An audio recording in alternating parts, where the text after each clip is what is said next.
Olá, professora. O nosso grupo é composto por mim, Caroline, Giuseppe e Karen. Nosso trabalho é sobre análise de recalque de fundações superficiais em sapatas, na cidade de Ponta Grossa.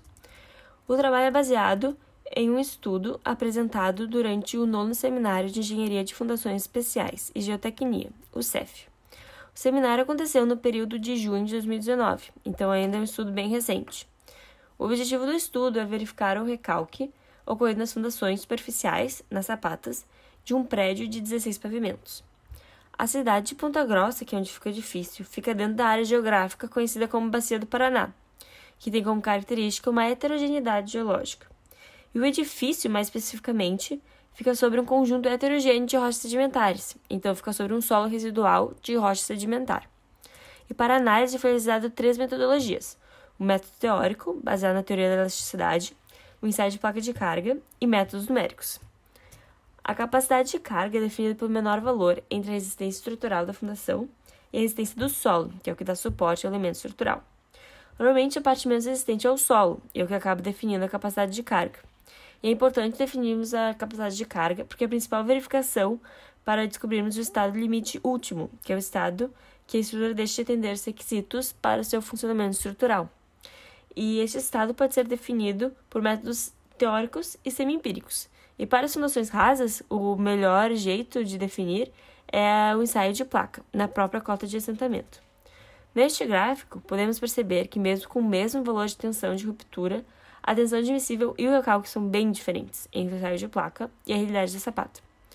E para que o ensaio de placa possa ser válido para a sapata, é necessário que os bulbos da tensão da placa e sapata sejam os mesmos, e também que ocorra um ajuste na curva, para considerar o efeito de escala entre a placa e a sapata.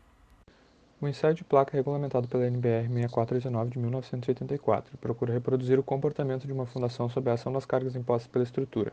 Para realizá-lo, a norma estabelece que a carga seja aplicada em estágios e que um estágio de carga somente seja aplicado após terem praticamente cessado os recalques do estágio anterior, seguindo desta forma até a ruptura, ou, caso a ruptura não seja alcançada, até que se atinja o dobro da tensão admissível presumida para o solo, ou ainda um recalque considerado excessivo.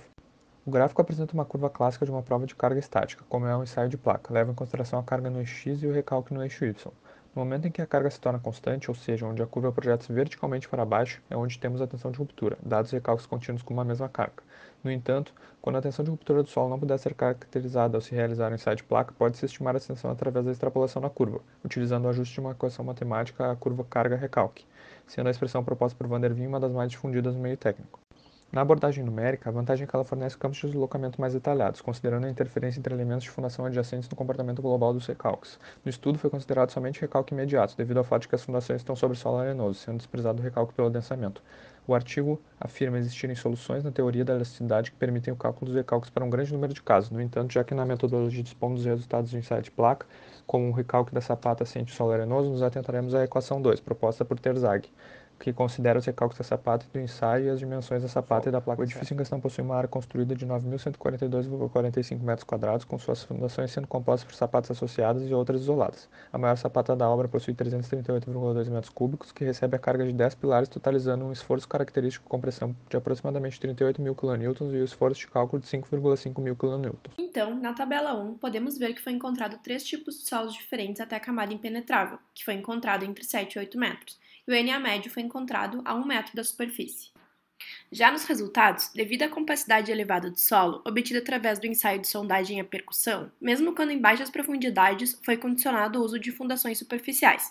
Já no comportamento mecânico do solo, para confirmar a viabilidade técnica da escolha da fundação, foram realizados 2 ensaios de placa, cujo resultado é o gráfico da figura 2 já mostrado anteriormente, em que não foi atingida a ruptura física do solo, sendo necessário extrapolar os resultados para a definição da capacidade de carga disponível do solo. Assim, conforme os ensaios realizados, foi possível concluir que o solo estudado é uma areia argilo-siltosa de baixa plasticidade, condizente com a maioria dos solos residuais de rochas do grupo Itararé, com o principal objetivo era verificar os recalques para sapatas através de métodos teóricos baseados na teoria da elasticidade e extrapolação do resultado dos ensaios de placa.